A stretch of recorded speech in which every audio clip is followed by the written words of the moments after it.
నమస్కారం. Matrix TV morning bulletin కు స్వాగతం. ముందుగా ప్రధాన వార్తలు చూద్దాం. ఎల్లంపల్లిపై బీఆర్ఎస్ ప్రచారం అబద్దమన్న ఆది శ్రీనివాస్. ఎల్లంపల్లి నీటిపై బీఆర్ఎస్ నిలదీత, రైతులను తప్పుదో పట్టించద్దన్న ఆది శ్రీనివాస్ వాస్తవాలను ప్రజలకు చెప్పాలని సూచన.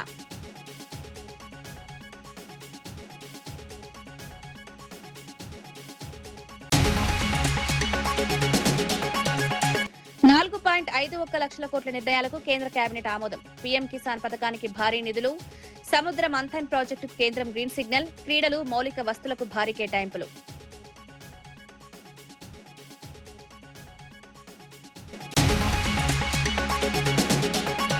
భువనేశ్వరి వ్యాఖ్యలపై లక్ష్మీపార్వతి ఘాటు విమర్శలు. చంద్రబాబు హామీలపై ప్రశ్నించిన లక్ష్మీపార్వతి, మాటల కంటే చేతల్లో చూపాలని సూచన, ఎన్నికల హామీలపై సమాధానం చెప్పాలని డిమాండ్.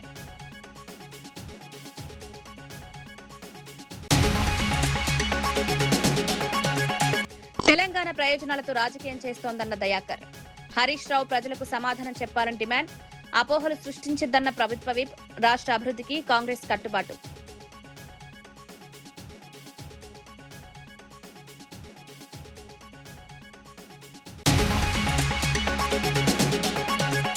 జర్నలిస్టులకు ఇండ్ల స్థలాలు ఇవ్వాలన్న టీయూడబ్ల్యూజే. రంగారెడ్డి జర్నలిస్టులకు ప్రాధాన్యం. జర్నలిస్టులకు ఆరోగ్య బీమా కల్పించాలని విజ్ఞప్తి. జర్నలిస్టుల సమస్యలపై పోరాటం కొనసాగుతుందన్న టీయూడబ్ల్యూజే. ప్రభుత్వ విప్ ఆది శ్రీనివాస్, బీఆర్ఎస్ నేతలు హరీష్ రావు, కేటీఆర్ చేసిన వ్యాఖ్యలను తీవ్రంగా ఖండించారు. కాళేశ్వరం ప్రాజెక్టు లేకుండా ఎల్లంపల్లి ప్రాజెక్టుకు నీరు రాదంటూ బీఆర్ఎస్ చేసిన ప్రచారం పూర్తిగా అబద్దమన్నారు. ఎగువ ప్రాంతాల్లో కురిసిన భారీ వర్షాలతో కన్నేపల్లి పంప్ హౌస్ నుంచి ఒక్క చుక్క నీటిని కూడా ఎత్తిపోకుండానే శ్రీపాద ఎల్లంపల్లి ప్రాజెక్టు దాదాపు పూర్తి స్థాయి నీటి మట్టానికి చేరుకుందని వివరించారు. ఈ పరిణామంతో బీఆర్ఎస్ చేస్తున్న తప్పుడు ప్రచారం ప్రజల ముందే బట్టబయలైందన్నారు. రైతులను తప్పుదో పట్టించే ప్రయత్నాలు వెంటనే మానుకోవాలని హితవు పలికారు. వాస్తవాలను వక్రీకరించి రాజకీయ లబ్ధి పొందాలనే ప్రయత్నాలు సరికాదన్నారు.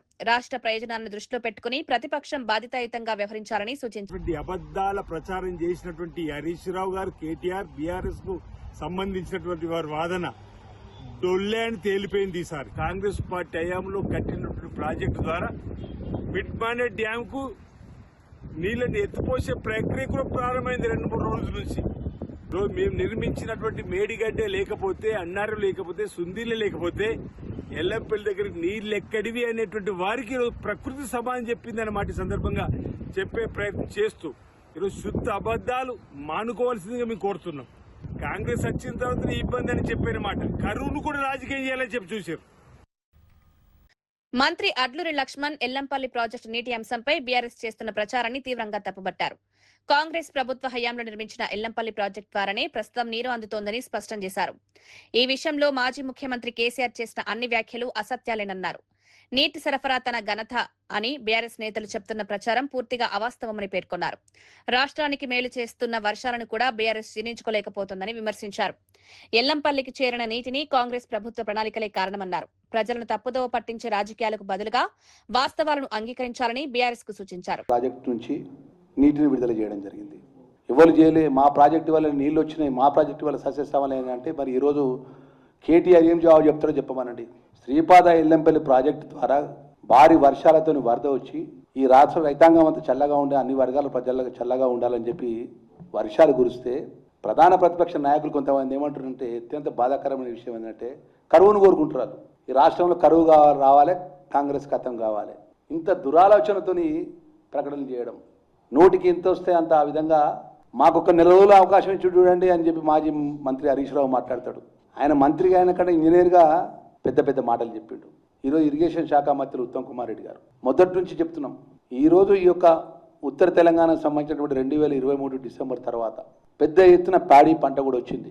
రైతులు పెద్ద ఎత్తున వరి ధాన్యాన్ని పండించారు. తెలంగాణ రాష్ట్రంలో అత్యధికంగా ప్యాడీ వచ్చింది ఎక్కడంటే ఉమ్మడి కరీంనగర్ జిల్లా. ఆ రోజు గౌరవ ముఖ్యమంత్రిగా ఉన్నటువంటి కాంగ్రెస్ పార్టీ ప్రభుత్వం నిర్మాణం చేసినటువంటి శ్రీపాద ఎల్లంపల్లి ప్రాజెక్టు ద్వారా, వరద కాలువ ద్వారా ఈరోజు పెద్ద ఎత్తున నీళ్లు సమృద్ధిగా వచ్చి రైతులతో సంతోషంగా నాట్లు వేసుకొని. ప్రధానమంత్రి నరేంద్ర మోదీ అధ్యక్షతన జరిగిన కేంద్ర కేబినెట్ సమావేశంలో దేశ అభివృద్ధి, సంక్షేమానికి సంబంధించిన పలు కీలక నిర్ణయాలకు ఆమోదం లభించింది. మొత్తం 4.51 లక్షల కోట్ల వ్యయంతో పలు పథకాలను అమలు చేయాలని నిర్ణయించారు. రైతులకు ఆర్థిక సహాయం అందించే పీఎం కిసాన్ సమ్మాన్ నిధి పథకాన్ని 2030-31 ఆర్థిక సంవత్సరం వరకు పొడిగిస్తూ 3.15 లక్షల కోట్లు కేటాయించారు. కొత్తగా ప్రారంభించిన ప్రధానమంత్రి సూర్య సరోవర్ యోజనకు 5,070 కోట్లు మంజూరు చేశారు. సముద్ర వనరుల పరిశోధన, వినియోగానికి సంబంధించిన సముద్ర మంథన్ ప్రాజెక్టుకు 84 కోట్ల ఆమోదం లభించింది. క్రీడల అభివృద్ధి కోసం ఖేలో ఇండియా జాతీయ క్రీడా సమాఖ్యలకు 36,441 కోట్లు కేటాయించారు. దేశ రవాణా మౌలిక సదుపాయాల అభివృద్ధికి ట్విన్ ట్యూబ్ టన్నెల్ నిర్మాణాలకు 9,771 కోట్లు మంజూరు చేస్తూ కేంద్ర కేబినెట్ కీలక నిర్ణయం తీసుకుంది.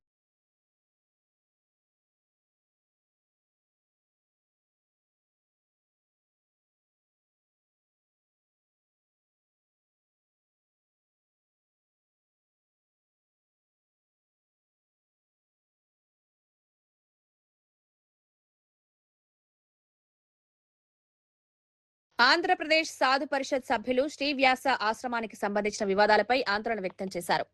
ఆశ్రమానికి ఉన్న ఆధ్యాత్మిక ప్రాముఖ్యతను కాపాడుతూ వివాదాలను శాంతియుతంగా పరిష్కరించాలని కోరారు. ఈ అంశంలో రాజకీయ పార్టీలు, నాయకులు జోక్యం చేసుకోకుండా ఉండాలని విజ్ఞప్తి చేశారు. ఆశ్రమ సాంప్రదాయాలు, వారసత్వాన్ని పరిరక్షించడం అందరి బాధ్యత అని పేర్కొన్నారు. ఆధ్యాత్మిక సంస్థల విషయంలో రాజకీయ వివాదాలు చోటు చేసుకోవడం సమాజానికి మంచిది కాదన్నారు. భక్తుల మనోభావాలను గౌరవిస్తూ అన్ని వర్గాలు సామరస్య వాతావరణాన్ని కొనసాగించాలని పిలుపునిచ్చారు. చర్చలు, పరస్పర అవగాహన ద్వారానే సమస్యకు శాశ్వత పరిష్కారం సాధ్యమవుతుందని సాధు పరిషత్ అభిప్రాయపడింది. ఒక ప్రశ్నార్థకముగా, ఒక అయోమయముగా, ఒక గందరగోళ పరిస్థితి ఆశ్రమం మీద నీలి నీడలు అల్లుకోవడం అనేది చాలా బాధాకరం. ఆధ్యాత్మిక క్షేత్రంలో దయచేసి ఏ పార్టీ అయినా కూడా, ఏ నాయకులైనా కూడా మేము చాలా ప్రేమపూర్వకంగా మేము కోరుతున్నాం. ఇందులో దయచేసి మీ జోక్యం వద్దు. దయచేసి ఆంధ్రప్రదేశ్ సాధు పరిషత్ రాజకీయ జోక్యాన్ని ఎట్టి పరిస్థితిలో కూడా మేము అంగీకరించేది లేదు. ఏవైనా సమస్యలుంటే మేము కూర్చొని మాట్లాడుకుంటాం. మరొక్కసారి నొక్కి వక్కానిస్తూ ఉన్నాం. మహత్తు కలిగినటువంటి వ్యాసాశ్రమంలో అవినీతి జరుగుతుందని ఇలా మాట్లాడుతున్నారు. దీనివల్ల ఏమవుతుందంటే మన హిందూ ధర్మాన్ని, మన సనాతన ధర్మాన్ని, మన ఆశ్రమ వ్యవస్థని మనమే కించపరుచుకున్న వాళ్ళం అవుతున్నాం. ఈ వ్యాసాశ్రమ పరిరక్షణ సమితిలో ఉన్నటువంటి గౌరవనీయులు, గురువులు, పూజ్యులు వాళ్ళకు గాని, అలాగే పూర్వ విద్యార్థుల పరిరక్షణ సమితిలో ఉన్నారు వాళ్ళకు కానీ మేము ఆంధ్రప్రదేశ్ సాధు పరిషత్ తరపున సవినయంగా ఒక విషయం మనవి చేసుకుంటున్నాం. మీరందరూ కూడా ఏ విషయం ఉన్నా దాన్ని గవర్నమెంట్ ద్వారానో, జ్యుడిషియరీ ద్వారానో చేయాలి తప్పితే అదే పనిగా ఈ సోషల్ మీడియాలో గాని, ప్రెస్ మీట్లు గాని ఇలా ఒక అనవసరమైనటువంటి రాద్ధాంతాన్ని సృష్టించడం వల్ల సనాతన ధర్మం పలచనైపోతుంది పబ్లిక్ లో. భోగాపురం అంతర్జాతీయ విమానాశ్రయం ప్రారంభోత్సవానికి ముందు విశాఖపట్నంలో వేడుకలు ఘనంగా కొనసాగుతున్నాయి. గ్రేటర్ విశాఖ మున్సిపల్ కార్పొరేషన్ ఆధ్వర్యంలో ఆర్కే బీచ్ లో mega flash mob, beach walk కార్యక్రమాలు నిర్వహించారు. ఉత్తరాంధ్ర అభివృద్ధికి ప్రతీకగా నిలిచే భోగాపురం విమానాశ్రయానికి ప్రజల మద్దతు చాటేలా ఈ కార్యక్రమాలను ఏర్పాటు చేశారు. విద్యార్థులు, యువత, ప్రజలు పెద్ద సంఖ్యలో పాల్గొని ఉత్సాహంగా సందడి చేశారు. సాంస్కృతిక ప్రదర్శనలు, నృత్యాలతో విశాఖ సాంస్కృతిక వైభవాన్ని ప్రతిబింబించారు. భోగాపురం విమానాశ్రయం అందుబాటులోకి వస్తే ఉత్తరాంధ్రలో పెట్టుబడులు, పర్యాటకం, పారిశ్రామిక అభివృద్ధి, కొత్త అవకాశాలు ఏర్పడతాయన్నారు. ప్రజల్లో అభివృద్ధిపై అవగాహన పెంపొందించడమే ఈ కార్యక్రమ లక్ష్యమని పేర్కొన్నారు. రేపు మన ఉత్తరాంధ్రకి ఎంతో ప్రాముఖ్యమైన అల్లూరి సీతారామరాజు ఇంటర్నేషనల్ ఎయిర్పోర్ట్ని ఆనరబుల్ ప్రైమ్ మినిస్టర్ గారి చేతుల మీదుగా మనం అందరం ఇనాగ్రేట్ చేసుకోబోతున్నాం. గత వారం రోజుల నుంచి ఎంటైర్ ఉత్తరాంధ్ర ఈ అకేషన్ని సెలబ్రేట్ చేసుకుంటుంది. ఉత్తరాంధ్ర కళలకు రెక్కలు అన్న ఒక స్లోగన్తో, నినాదంతో ప్రజలందరూ ఈ కార్యక్రమంలో పాల్గొనాలని ప్రభుత్వం చాలా యాక్టివిటీస్ టేకప్ చేసింది. దానిలో భాగంగా ఈరోజు విశాఖపట్నంలో బీచ్ వాక్ మరియు ఫ్లాష్ మాబ్ని టేకప్ చేయడం జరిగింది. రేపు పొద్దున సుమారు విశాఖపట్నం జిల్లా నుంచి 1,00,000 మంది జనాలు భోగాపురం ఇంటర్నేషనల్ ఎయిర్పోర్ట్, మన అల్లూరి సీతారామరాజు ఇంటర్నేషనల్ ఎయిర్పోర్ట్ ప్రారంభోత్సవంలో పాల్గొంచుకుంటున్నారు. ఎవరికైతే ఈ ఇంటర్నేషనల్ ఎయిర్పోర్ట్ ద్వారా వాళ్ళకు ఒక ఎకో సిస్టమ్ క్రియేట్ అవుతుందో, ఎంప్లాయ్మెంట్ ఆపర్చునిటీస్ క్రియేట్ అవుతుందో, ఫ్యూచర్ గ్రోత్లో పాలు పంచుకోబోతున్నారో వాళ్ళందరూ ఈ కార్యక్రమంలో పాల్గొనాలి అని చెప్పి గవర్నమెంట్ వాళ్ళందరికీ ప్రతి విలేజ్ నుంచి, ప్రతి మండల్ నుంచి బస్సెస్ ఏర్పాటు చేయడం జరిగింది. వాళ్ళందరూ ఎటువంటి ఇబ్బంది పడకుండా ఎయిర్పోర్ట్ చేరుకునే విధంగా చాలా కంప్లీట్గా అరేంజ్మెంట్స్ చేయడం జరిగింది. భోగాపురం అంతర్జాతీయ విమానాశ్రయంపై జరుగుతున్న రాజకీయ విమర్శలకు మంత్రి కొండపల్లి శ్రీనివాస్ ఘాటుగా స్పందించారు.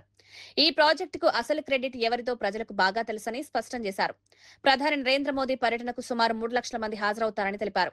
ప్రారంభోత్సవ వేడుకలకు ఉత్తరాంధ్ర సంస్కృతిని ప్రతిబింబించే ధింసా నృత్యంతో ప్రధానమంత్రికి ఘన స్వాగతం పలుకుతామన్నారు.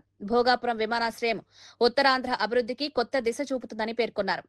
ఈ ప్రాజెక్టుతో ఉపాధి పెట్టుబడులు, పర్యాటక రంగానికి పెద్ద ఊతం లభిస్తుందన్నారు. విమానాశ్రయ ప్రారంభోత్సవాన్ని చారిత్రాత్మకంగా నిర్వహించేందుకు అన్ని ఏర్పాట్లు పూర్తయ్యాయని వెల్లడించారు. గౌరవ ప్రధానమంత్రి గారు తిలకిస్తున్నారు. ఒక గిన్నిస్ రికార్డు కూడా జరుగుతుంది కాబట్టి మరి ఖచ్చితంగా ప్రజలందరూ కూడా భాగస్వామ్యం అవ్వాలి. ఇది ఏదో ప్రభుత్వం చేస్తున్నటువంటి చర్య కాదు, ఇది మన అందరి కోసం నిర్మాణం చేసినటువంటి ఎయిర్పోర్టు. ఖచ్చితంగా మన అందరికీ కూడా భవిష్యత్ కాలంలో మంచి జరుగుతుందన్న విషయాన్ని తెలియజేసుకుంటాం. అనేక విషయాల్లో కూడా క్రెడిట్ చోరీ జరుగుతుంది. 14-19లో గౌరవ ముఖ్యమంత్రి గారు భోగాపురం ఎయిర్పోర్ట్ నిర్మాణం చేయాలని కార్యరూపం చేసి 80% ల్యాండ్ ఎక్విజిషన్ చేయడం జరిగింది. క్రమేణా వచ్చినట్టు ప్రభుత్వం దాన్ని ముందుకు తీసుకెళ్లకుండా అప్పుడు గవర్నమెంట్లో రావడానికి కూడా ప్రజల్ని వ్యతిరేకం చేసేలాగా ఎర్ర బస్సు రాని చోట ఎయిర్పోర్ట్ ఎందుకు, మీ అందరూ కూడా నిలబడండి, నేనే దాన్ని ఆపుతానన్న వ్యక్తి ఈరోజు ప్రజల్లోకి వచ్చి ఎయిర్పోర్ట్ నేనే కట్టాను, ఎయిర్పోర్టు నా వల్లే జరిగింది, ఎయిర్పోర్ట్ వల్లే దానికి కావాల్సినవన్నీ కూడా నేనే చేశానని చెప్పడం చాలా హాస్యాస్పదం. ఎందుకంటే ఒక ఎయిర్పోర్ట్ కట్టడానికి వాళ్ళకి ఎందుకు 5 ఏళ్ళు సరిపోలేదు? ఖచ్చితంగా మీ మనస్సాక్షిని మీరు అడగండి, ఉత్తరాంధ్రకి మీరు ఏం చేశారని. వైఎస్ఆర్సీపీ ప్రధాన కార్యదర్శి నందమూరి లక్ష్మీ పార్వతి టీడీపీ అధినేత చంద్రబాబు, నారా భువనేశ్వరిపై తీవ్ర విమర్శలు చేశారు. చంద్రబాబు మాట తప్పడు అని భువనేశ్వరి చెప్పడం ఈ ఏడాది అతిపెద్ద జోక్ అని వ్యాఖ్యానించారు. చంద్రబాబు రాజకీయ జీవితంలో ఇచ్చిన హామీలను పూర్తిగా నెరవేర్చిన ఒక్క ఉదాహరణ అయినా చూపించాలని సవాల్ విసిరారు. ఉచిత విద్యుత్ హామీ కూడా చంద్రబాబుదేనని చెప్పడం పచ్చి అబద్దమని మండిపడ్డారు. ప్రజలను తప్పుదోవ పట్టించే ప్రకటనలు చేయడం మానుకోవాలని సూచించారు. ఎన్నికల హామీల అమలుపై ప్రజలకు సమాధానం చెప్పాల్సిన బాధ్యత టీడీపీ నాయకత్వంపై ఉందన్నారు. వాస్తవాలను వక్రీకరించి రాజకీయ లబ్ధి పొందే ప్రయత్నాలు ప్రజలు గమనిస్తున్నారని పేర్కొన్నారు. సరే, అతను ఇచ్చిన హామీ నెరవేర్చాడా? ఏ ఒక్కటి చెప్పమ్మా. లాస్ట్ ఎలక్షన్స్ 2014 ఎన్నికల్లో ఆయన 600 హామీలు ఇచ్చారు. సరే, అవన్నీ కూడా మర్చిపోయారు అనుకుందాం. జనాలు మర్చిపోరు, వాళ్ళకు ఉంటాయి మనసులో. మొన్న ఎన్నికలే కదా, రీసెంట్గా 2024 ఎలక్షన్స్లో ఎన్ని హామీలు ఇచ్చారమ్మా? దాదాపు 143 హామీలు ఇచ్చారు మొన్న ఎలక్షన్లో కూడా. అందులో కూడా ఈ సూపర్ 6, సూపర్ 7 అనేది చాలా హైలైట్ చేసుకున్నారు. ఇంకేంటి, మేము గవర్నమెంట్ రాగానే ఫస్ట్ సంతకం అదేనని చెప్పి అన్నారు. కానీ అందులో ఎన్ని అమలు చేశారు? మిగిలినన్నీ వదిలిపెడదాం మనం. మీరు మహిళల గురించే మాట్లాడారు కనుక ఆ మహిళలకు జరుగుతున్న అన్యాయం ఏంటో, మహిళలకి మీ ఆయన ఎన్ని హామీలు నిలబెట్టారో వాటిని గురించే మనం మాట్లాడదాం. ఇప్పుడు 18 ఏళ్లు దాటినటువంటి ప్రతి మహిళకు కూడా 1500 చొప్పున ఆడబిడ్డ నిధి ఇస్తామని చెప్పి ఎవరమ్మా ప్రకటించింది? చంద్రబాబు నాయుడే కదా, ఎలక్షన్ ముందు.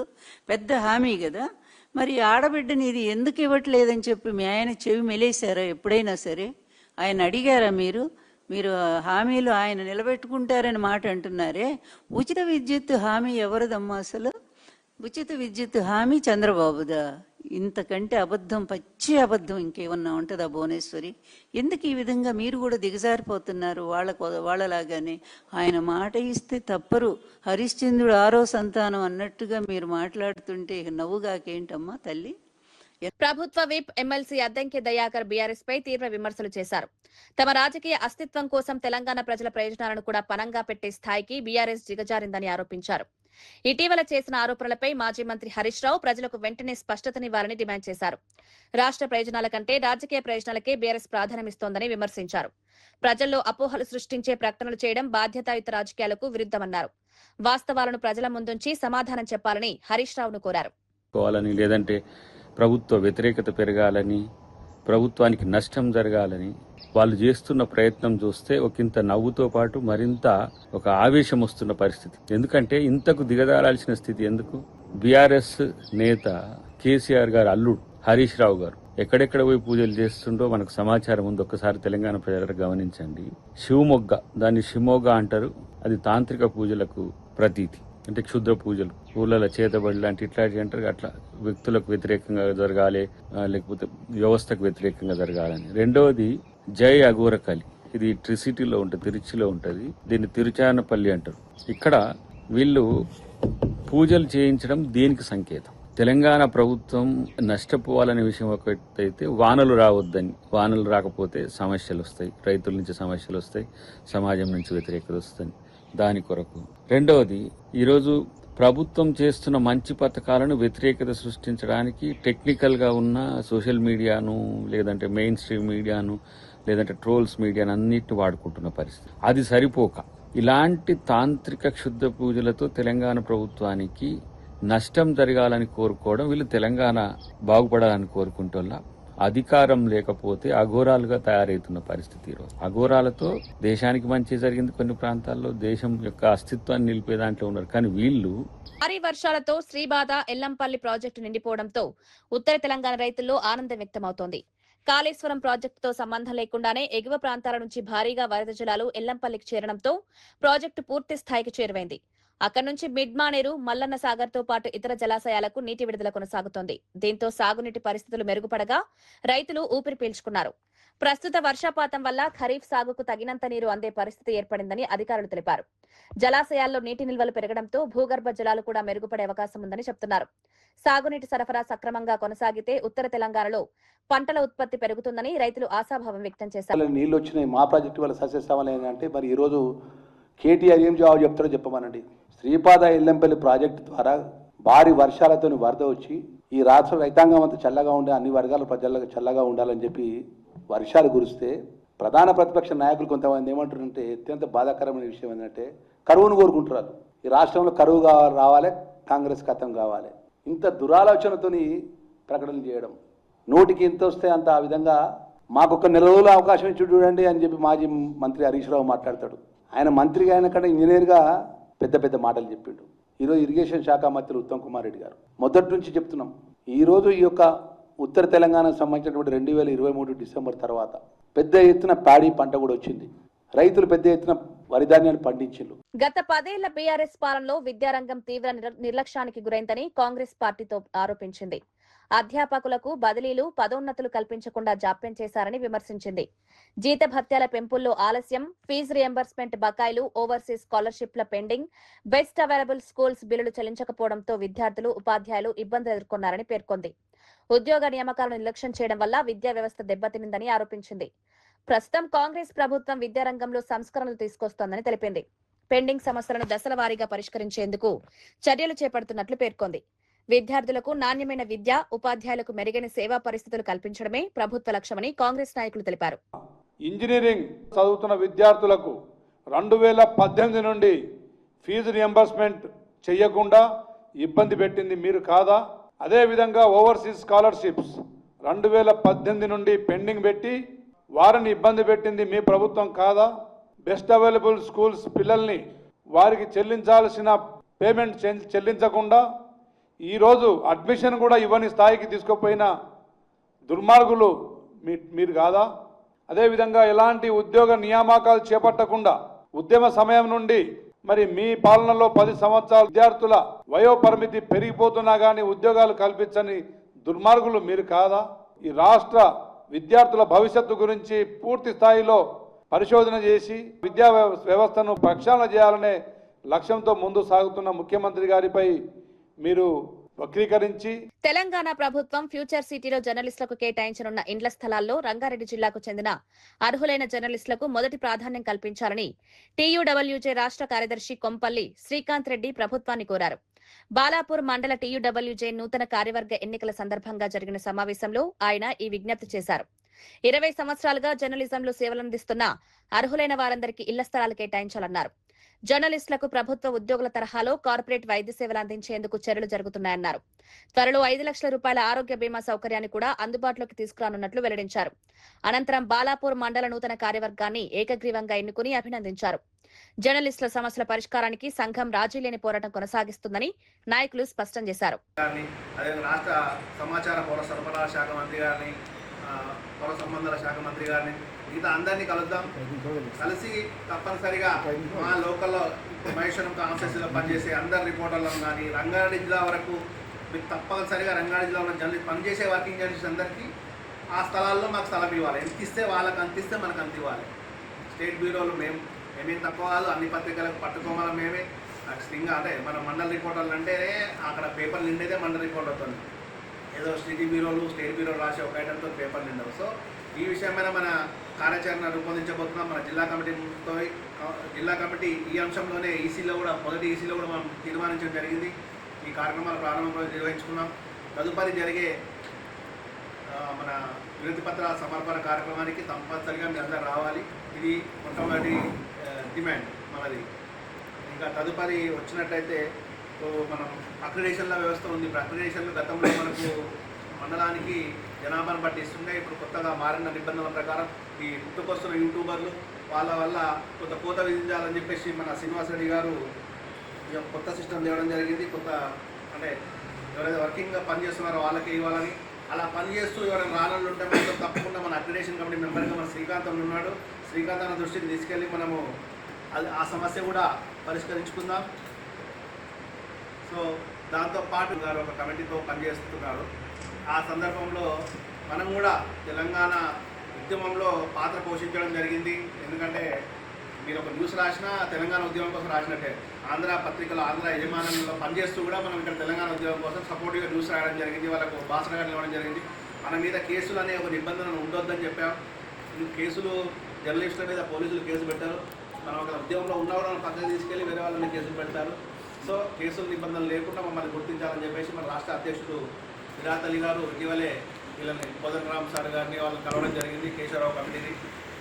మనం కూడా ఒక జిల్లా తరఫున ఆ రోజు ఉద్యమం సమయంలో పనిచేసిన రిపోర్టర్లు ఎవరున్నారో వాళ్ళని గుర్తించి వాళ్ళతో ఒక జాబితా తయారు చేసి మన ఉద్యమకారుల కమిటీ కూడా మన జిల్లా కమిటీ తరఫున నేను సత్తన్న గారు కలిసి ఒక వినతి పత్రం ఇద్దామనుకుంటున్నాం. ఇప్పటికే సత్తన్నకు మా ప్రవీణ్ వీళ్ళ కొంతమందికి ఉద్యమకారుల కోదండరామ్ కమిటీ నుంచి ఒక పిలుపు వచ్చింది, మొన్న వెళ్ళడం జరిగింది. వారు నెక్స్ట్ మీటింగ్ కన్నా ముందు మనము కార్యదర్శి శ్రీకాంత్ రెడ్డి గారు ఇంజనీరింగ్ విద్యార్థులపై ముఖ్యమంత్రి రేవంత్ రెడ్డి చేసిన వ్యాఖ్యలను తెలంగాణ రక్షణ సేన రాష్ట్ర నాయకుడు ఇస్మాయిల్ తీవ్రంగా ఖండించారు. ఇంజనీరింగ్ విద్యార్థులను అవమానించాలని చేసిన వ్యాఖ్యలు ముఖ్యమంత్రి అజ్ఞానం, అహంకారానికి నిదర్శనమని విమర్శించారు. దేశ నిర్మాణంలో కీలక పాత్ర పోషిస్తున్న విద్యార్థులపై ఇలాంటి వ్యాఖ్యలు చేయడం బాధాకరమన్నారు. ఫీజు రియంబర్స్మెంట్, ఉద్యోగాలు, విద్యా వ్యవస్థలో సంస్కరణలు కోరుతున్న విద్యార్థులపై అసహనంతో ప్రభుత్వం స్పందిస్తోందని ఆరోపించారు. విద్యాశాఖ బాధ్యతలు నిర్వహిస్తున్న ముఖ్యమంత్రి విద్యార్థుల మనోభావాలను దెబ్బతీయకుండా వ్యవహరించాలని సూచించారు. వెంటనే విద్యార్థులకు బహిరంగ క్షమాపణ చెప్పాలని డిమాండ్ చేశారు. కూడా ముఖ్యమంత్రి గారు గుర్తించలేకపోవడం హాస్యాస్పదంగా ఉన్నది. ఈ విద్యా వ్యవస్థలో సమూలమైనటువంటి మార్పులు చేయాల్సినటువంటి బాధ్యతాయుతమైనటువంటి విద్యాశాఖను కూడా తన దగ్గర పెట్టుకొని ముఖ్యమంత్రి గారు పదే పదే విద్యాశాఖ పట్ల, విద్యార్థుల పట్ల అలసత్వం ప్రదర్శించడమే కాకుండా తన అసహనాన్ని కూడా ప్రదర్శిస్తూ వస్తూ ఉన్నారు. ఇది మంచిది కాదు అనేటువంటి భావన తెలంగాణ రక్షణ సేన చెప్పదలుచుకున్నది. అట్లాగే మొత్తం విద్యార్థుల ఆత్మగౌరవాన్ని దెబ్బతీసే విధంగా, విద్యార్థులను, విద్యా వ్యవస్థను అపహాస్యం చేసేటట్టుగా ముఖ్యమంత్రి రేవంత్ రెడ్డి గారు మాట్లాడినారు. ఆయన విద్యార్థులకు, విద్యావంతులకు క్షమాపణ చెప్పాలని కూడా తెలంగాణ రక్షణ సేన డిమాండ్ చేస్తూ ఉన్నది. ప్రజాస్వామ్యంలో ప్రశ్నించేటటువంటి హక్కు ప్రతి ఒక్కరికి ఉంటుంది, అట్లాగే విద్యార్థులకు కూడా ఉంటుంది. రేవంత్ రెడ్డి గారు, మీకు ఎందుకు అంత అసహనం కలుగుతోంది? మీరెందుకు అంత అభద్రతలో ఉంటున్నారు? ఎందుకు ఇట్లా అవాకులు చవాకులు పేలుతున్నారు అనేటటువంటి విషయాన్ని మేము అడగదలుచుకుంటా ఉన్నాం. 24,000 పాఠశాలలు ఈ రాష్ట్రంలో ఉంటే వాటిని ఎత్తేసి 4,000 పాఠశాలల్ని ఉంచాలని మీరు అనుకుంటున్నారు కదా. ఇదేనా మీకు ప్రాథమిక విద్య దగ్గర నుంచి విద్యా వ్యవస్థ పైన మీకున్నటువంటి ప్రేమ? అంటే ఈ విద్యా వ్యవస్థను నిర్వీర్యం చేయాలనే మీ కుట్ర మేము పసిగట్టినామని, విద్యార్థులు, విద్యార్థి లోకం పసిగట్టిందని, విద్యావంతులు పసిగట్టినారనే అసహనంతోనే కదా మీరు ఇట్లా మాట్లాడుతూ ఉన్నారు. మీరు ఇవాళ విద్యాశాఖను మీ దగ్గర పెట్టుకొని మొత్తంగా 2024లో ఎన్రోల్మెంట్ ఎక్కువైందని మీరే చెప్తారు. మళ్ళీ స్ట్రెంత్ లేదని స్కూళ్ళు మూసేస్తున్నామనేటటువంటి మాట మీరే మాట్లాడతారు. ఉపాధ్యాయులకు ఇచ్చినటువంటి ఏ ఒక్క హామీని మీరు నెరవేర్చరు. విద్యార్థులకు ఇవ్వాల్సినటువంటి ఫీజు రియంబర్స్మెంట్ను చెల్లించరు. ఇంజనీరింగ్ విద్యార్థులు ఏమడిగినారు మిమ్మల్ని? 9 కోట్ల ఫీ రియంబర్స్ బకాయిలు మాకు చెల్లించాల్సి ఉందని అడిగినందుకేనా ఇంత అసహనం, ఇంత కోపం మీకు? ఏం ఫీ రియంబర్స్మెంట్ చెల్లించాల్సిన బాధ్యత ప్రభుత్వానికి లేదా? మీ బాధ్యత కాదా? ప్రశ్నిస్తే, అడిగితే అవమానిస్తారా? చదువుకున్న వాడికి చదువు విలువ తెలుస్తుంది, అజ్ఞానులకు ఏం తెలుస్తుంది? ఈ అజ్ఞానపు అహంకార మాటలతో పాలన కొనసాగించలేరు రేవంత్ రెడ్డి గారు. విద్యా వ్యవస్థలో సమూలమైనటువంటి మార్పులు రావాలని, విద్యా వ్యవస్థ మరింత బలపడాలని, ఈ విద్యా వ్యవస్థ బలపడడం ద్వారా మాత్రమే సమాజ అభివృద్ధి సాధించబడుతుందని, విద్యకు అధిక ప్రాధాన్యత ఇవ్వాల్సి ఉంటుందని ఎన్ని నివేదికలు మీకు అటు స్వచ్ఛంద సంస్థల దగ్గర నుంచి, బాధ్యత కలిగినటువంటి సామాజిక కార్యకర్తల దగ్గర నుంచి, ఎన్జిఓల దగ్గర నుంచి విద్యావేత్తలు ఎంతమంది మీకు ఇచ్చినారు? మీరు ఏ ఒక్కటన్నా వాటిని పరిశీలించినారా? పరిష్కరించడానికి ప్రయత్నం చేసినారా? పైగా విద్యార్థుల పట్ల మీ లోపల ఉన్నటువంటి అసహనాన్ని అవమానకరంగా మాట్లాడతారా? రేవంత్ రెడ్డి గారు విద్యా వ్యవస్థను భ్రష్టు పట్టించాలనుకుంటున్నాడు, నిర్మూలించాలనుకుంటున్నాడు.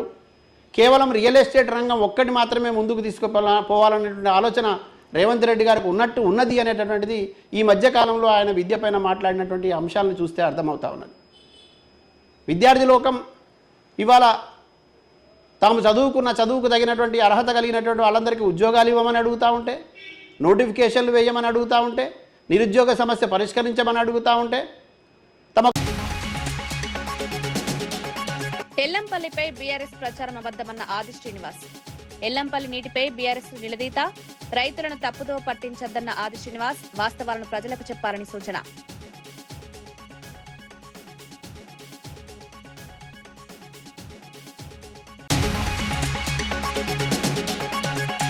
$4.51 లక్షల కోట్ల నిర్ణయాలకు కేంద్ర కేబినెట్ ఆమోదం. పీఎం కిసాన్ పథకానికి భారీ నిధులు, సముద్ర మంథన్ ప్రాజెక్టుకు కేంద్రం గ్రీన్ సిగ్నల్, క్రీడలు, మౌలిక వస్తువులకు భారీ కేటాయింపులు.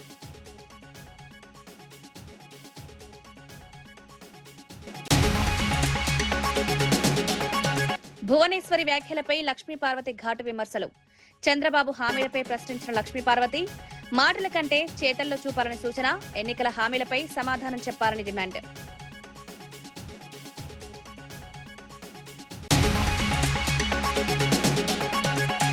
తెలంగాణ ప్రయోజనాలతో రాజకీయం చేస్తోందన్న దయాకర్. హరీష్ రావు ప్రజలకు సమాధానం చెప్పాలని డిమాండ్. అపోహలు సృష్టించద్దన్న ప్రభుత్వ విప్, రాష్ట్ర అభివృద్ధికి కాంగ్రెస్ కట్టుబాటు.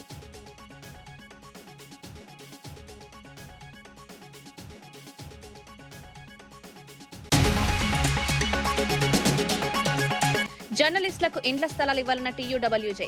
రంగారెడ్డి జర్నలిస్టులకు ప్రాధాన్యం, జర్నలిస్టులకు ఆరోగ్య బీమా కల్పించాలని విజ్ఞప్తి. జర్నలిస్టుల సమస్యలపై పోరాటం కొనసాగుతుందన్న టీయూడబ్ల్యూజే.